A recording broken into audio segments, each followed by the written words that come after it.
diagnosed with leukemia in April 2018, and straight away we were taken into hospital and his treatment was started, chemotherapy. Part of that, he needed his weekly blood tests to monitor his hemoglobin and his neutrophils. Initially we were devastated. We didn't know what it meant and what treatment would look like, so there was a lot of uncertainty. So I think within probably the first few weeks we met the community team. They came to our house and we got to know them really, because they were coming so regularly. It was always once a week, sometimes it'd be twice a week when he was in really high dose treatment, and sometimes his chemotherapy would be dependent on his bloods. But it's so once a week we'd see the same person generally initially, and they'd come, and Rory would be at home then because he wasn't at school. He wasn't well enough to be at school, but also he was too young. We saw a friendly face who came and took bloods, answered any questions that we had. Usually there were loads of questions, and it was just lovely to have the familiar faces coming in regularly and giving us the support and advice that we need. It wasn't just the case that they were taking the bloods, they were also supporting us as well, which was nice, really nice. His immune system was so suppressed with the chemotherapy that he'd get poorly from a normal cough and cold, but he'd get poorly quite quickly and it would escalate. We were just on a constant state of alert. We were checking his temperature all the time to make sure that he wasn't feverious. We were ultra clean in the house. This was pre-COVID times, but we were using masks, we were using the hand gel, we were washing it, all of those things that people now do for the COVID-19 pandemic, we were doing prior as a lot of oncology parents. And it's just scary because that tiny little sniffle that my older daughter could bring home from school could escalate very quickly into something where he'd need, high doses of antibiotics. And we did have our fair share of hospital admissions with fevers. Thankfully, it was all very treatable, but it was very scary at the time. When the community nurses came, when I'd go, actually, would you just have a look at this spot on his arm? Could it be chickenpox? Can you have?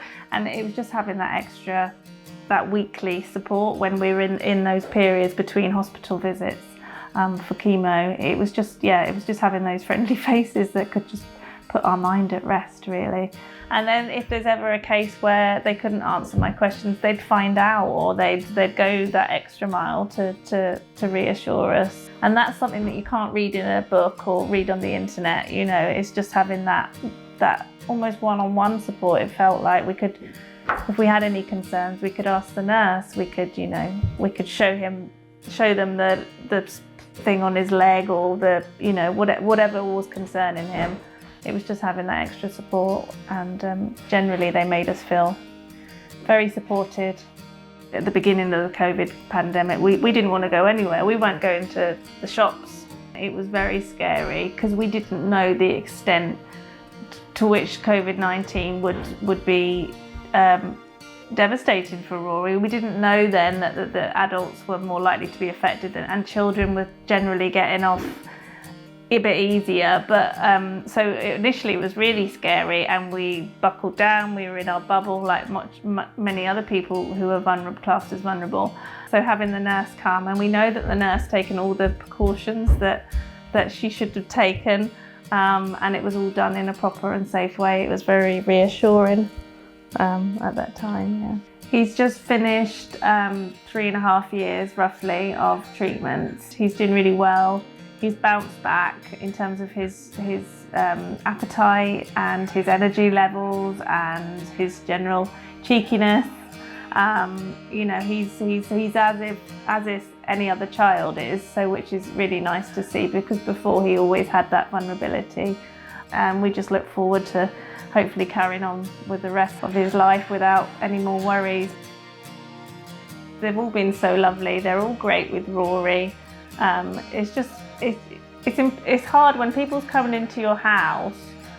You want them to you want to feel at ease with them, and I've never felt uneasy with any of the nurses that have come, nor has Rory. He's always been very comfortable with them, and it's been lovely to get to know the same faces and this, and to have a chat. And it was actually something that you'd almost look forward to, because it was that reassurance and a friendly face.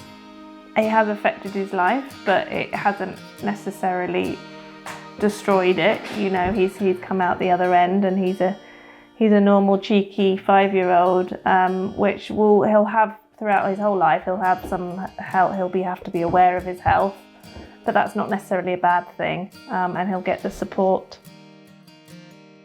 They're incredible. They really are. The nurses that we've come across, they devote their lives to the NHS and to caring for people, and you can totally see why, because they're amazing people. Each one of them will remember them, and will remember, and to some extent Rory will as well.